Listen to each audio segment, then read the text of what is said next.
Hi friends, welcome back to my channel. Today we're going to be talking about my July wrap-up. I had 6 books read in July, so let's just jump straight into the stats. Here we go, here's our stats. We had 6 books, 2,085 pages, which is about 67 pages per day. We had 2 new authors and 4 authors I have read from before. 3 of them were a part of a series, 3 were just standalones. 2 of them were read physically, and the other 4 were audiobooks. You guys know I listen to a lot of audiobooks in the car. And we had 1 romance, 2 graphic novels, 2 fantasy, and 1 dark romance / psychological thriller. Which one should we talk about first? Alright, let's start off with Atalanta by Jennifer Saint. I read this recently in a Read It or Unhaul episode 4, so I'm not going to talk about this one for very long because I talked about it pretty extensively over there, so go ahead and hop over there if you want to hear more about it. I read this in one day. I gave it 3 stars. I'm pretty sure. Yeah, okay, 3 stars. It was a good time, but it wasn't the best. I thought the writing was fine. I wanted to know what happened on the journey that they went, but it just wasn't blowing my socks off. So I'm not really going to say anything else. Hop over to the Read It or Unhaul if you want to hear more about my thoughts on more of the plot that goes on in this. Next up, we got Heir of Fire by Sarah J. Maas. This is the 4th one, right? Yes, the 4th book in the series. And wow, I'm just going to say it off the bat. I gave this 5 stars. I loved this. I'm going to be pretty vague on the plot and kind of information because it's obviously the 4th book. I don't want to spoil anything for anyone out there who's wanting to read it or just hasn't gotten to this book so far. Our main character, she is sent to a different place to go achieve some tasks, and so we're following her go to that new land, meet some new people. The person that she does meet and spends most of her time with in this book, love that whole dynamic. She also went on I wouldn't say a big training montage scene, but throughout her living in this land, she is training to be better and learn new skills. And if you know me and some of my fantasy previous books that I've read, I just love the training, the journey of getting stronger and learning new abilities, and it's such a good time to see your main character grow as a character, and that's what most of this book was, along with just meeting new characters, which is always fun. And it was a nice change of pace from the previous book. Crown of Midnight and Throne of Glass, those are both set in the same the castle, and it was kind of, this book was a nice break from the castle. We got something new, and that was really great. We still jump back and forth between her perspective and the people back at the castle, which those scenes or those chapters were a little bit more annoying because one character was getting on my nerves, but it didn't necessarily take away from the experience as a whole. I still really love following our main character and getting to do this journey with her. And so I gave this 5 stars. I absolutely loved it. And I've definitely, obviously, it's the end of August now, and I'm just now getting around to filming this July wrap-up, so I have continued in the series, and spoiler, I'm still loving it, and I don't want to finish the series because I'm enjoying it so much, and I want it to slow down because I'm wanting to enjoy the experience of the Throne of Glass, but also I want to know, and I want to keep going at a much faster pace because I just love these characters, that it's a good series. If you've been debating on reading the Throne of Glass series, you absolutely should. I do think that same with ACOTAR by Sarah J. Maas, or same with Fourth Wing, there's so much hype surrounding these books, and they're not the most amazing books in the entire world. I feel like when there's so much hype around books, sometimes you go into it expecting it to be just magnificent. And I mean, I gave this 5 stars, so of course I had a great time. But I just feel like you should go into it just expecting a fantasy series that you're going to enjoy. When people go into series thinking it's going to be the best series that's been ever written, you're always going to be disappointed. So if you liked ACOTAR, if you liked Fourth Wing, and you've seen the plot of this, or you think that you might enjoy it, I definitely would jump in.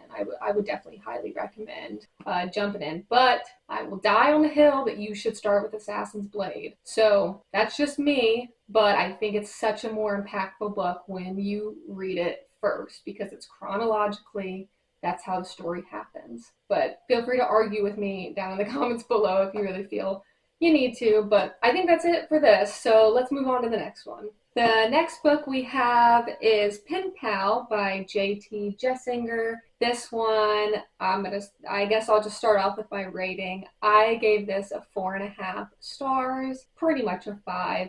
I think the only reason I didn't give it a full 5 is because it was really marketed wrong. When you look at the front of this book, you think, okay, this is your stereotypical smutty romance, and that's not it. The back of it seems like it's also a dark romance, and I want you to ignore all that, okay? There is dark romance slash spice in this, like sprinkled throughout, but that's not the main plot of this. Like, it's crazy that they went that route with marketing. I feel like if they just marketed it in the way, like the psychological thriller with spice, I think they would have gotten to the audience that they're wanting to get to. So I don't know why they do that, but I want you to ignore that aspect of this. This is crazy. This book reminds me of Verity by Colleen Hoover. It's like, you know something is kind of weird. You know something's off. You don't know all the information, and you're just getting to experience it, being like,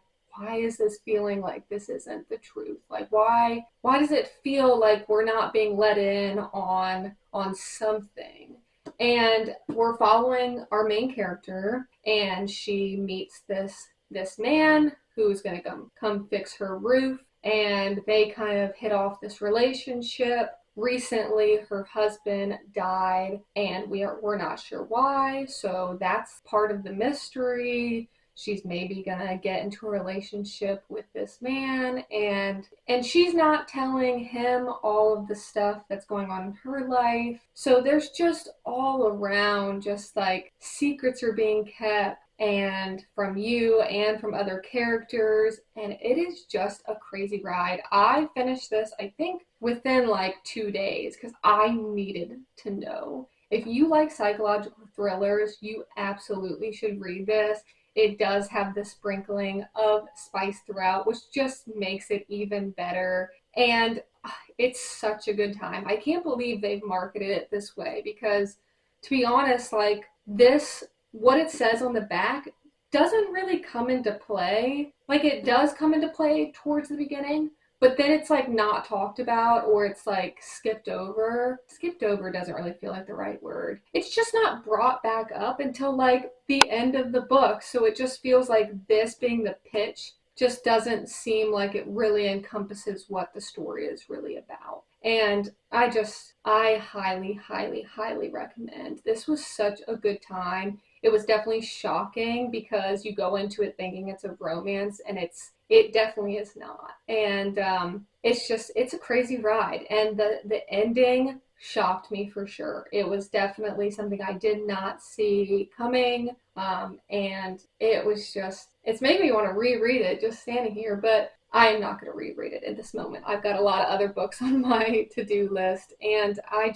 don't know really what else to say about this, because there's so much happens, but I can't tell you any of it, because then it would reveal other stuff, and it's a good time. I highly recommend for people who like psychological thrillers, and it reminds me a lot of Verity. So if you did like Verity by Colleen Hoover, and kind of that vibe of what is going on, something's not right here, that's the same vibe I got from this. So highly recommend picking it up. 4.5 stars. You gotta. And let me know down in the comments what you thought. Alrighty, we got 3 more to go. We'll do our graphic novels and then we'll jump into Deep End by Ali Hazelwood.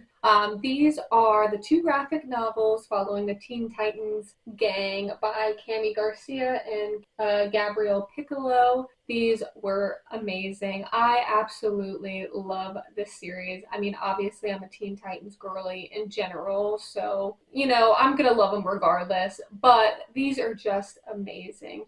The next one was Robin. I gave this one 4 stars. We meet Robin and Robin's little brother, Damien, and they join up with the gang, help them escape Slade, and kind of go on the run, trying to get together and find safety, which this was a great time. I'm not sure what exactly made me give it a 4 star instead of a 5 star. I think maybe just in general, Robin is not my favorite character out of the Teen Titans. I'd say Raven and Starfire are my favorite. I don't know. I'm just a girl's girl, So Starfire, I did give 5 stars. This one was amazing. The artwork in this is absolutely beautiful. We're meeting Starfire and Blackfire. They are discovering their powers. Starfire met Cyborg, and so they're kind of getting together. And then the whole gang gets together in Starfire, and they are working together to try and, get safe from Slade. And it's a great time. There's not much else to say. A lot of it is, pictures and them getting together as the group. This is the prequel to, or the original Teen Titans cartoon. Let me see if I can find, here's some of the artwork, and it's just Starfire's ombre red hair throughout this is just absolutely gorgeous, and it's just, just the amount of time it took to probably continue to redraw all of her ombre hair throughout the entire book is just amazing.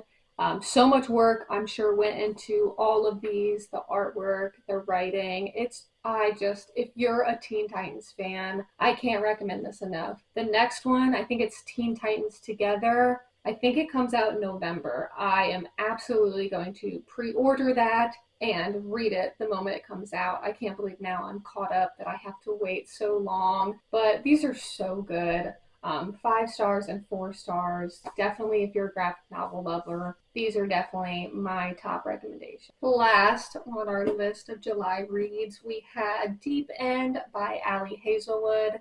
This is my second Ali Hazelwood. The first one I read was Check and Mate, which I gave 4 stars. This one I gave 3.5 stars. There wasn't necessarily anything wrong with this book. It's your stereotypical romance. We got our main character. She is a competitive diver, and then our main male character is a competitive swimmer. So they are spending a lot of their time in the pool, relating that way, and then they are also they're in college. And so I assume they're getting maybe their degrees in biology so they can go become medical doctors in the future. But so that's also how they are relating and getting together. Their relationship kind of starts off a little unconventional. And so that took me a little bit to get over at the beginning. But because the friend that's also in this throughout this entire book, she's cool with it. And this book does have a lot of spice in it, way more than I think any of the other Ali Hazelwood books do. But I did find that it was kind of weird isn't the right word, but the entire spice of this is all about like different kinks and them being more interested in like BDSM and kind of more the kinky route. But then they don't do that. They like it's like almost vanilla. Like it's so like built up throughout the whole book for them not to really go barely past vanilla. And so I'm like, why didn't you just make it? Why did you build up so much hype about that to then not follow through with it? And I did feel like this book was a bit long. I was kind of ready to be done with it by the end. I definitely would not recommend the audiobook. I started on the audiobook, so then I kind of just I was accepting that I was just going to finish it out with the audiobook, but I really didn't like the male narrator's voice. I'm sure he's a great person. I'm sure he does great work. It wasn't really anything he did, but the accent of the man, it threw me off. I didn't love it. But I was already listening to it, so I continued. But if I were you, I would definitely read it physically instead of through the audiobook. I don't really have anything else to say about this. I did like our main character a lot. I liked her a lot more than the male main character. I do like the sprayed edges. Apparently, these sprayed edges are pretty controversial. You either love them or hate them. I guess I'd rather have sprayed edges than no sprayed edges. At least this one has a design, like the water design, which relates to this. It's not just plain blue. I don't like when books just do the plain sprayed edges, then that just doesn't really feel worth it. But I don't know. I don't know what else to say about this. I'm still going to probably continue with Ali Hazelwood. She's not an auto-buy author for me, but if her novels have synopsis that interest me, then I definitely will pick them up. 3.5 stars. So moving on. There we have it. Our 6 books for July. We had a 3-star, a 3.5, 4 stars, 4.5 stars, and 2 5-stars. So ultimately, I thought that was a very good month. I mean, the fact that our lowest is 3-star, and I still technically had a good time with Atalanta, and I ended up with pretty much 3 5-stars in 1 month. That's just crazy, and I am so grateful to have amazing books in my life. I hope you're having amazing books in your life. Feel free to comment down below if you have some 5-stars you want to share. I would love to hear them. My favorite song for the month of July was Trap by Aaron Martin. It's a fun one. Give it a listen. My Spotify playlist is always down in the description below. But until next time, I'll see you soon with my August wrap up, and we'll go from there and have some fun. So thanks for watching. Have a good one. Bye.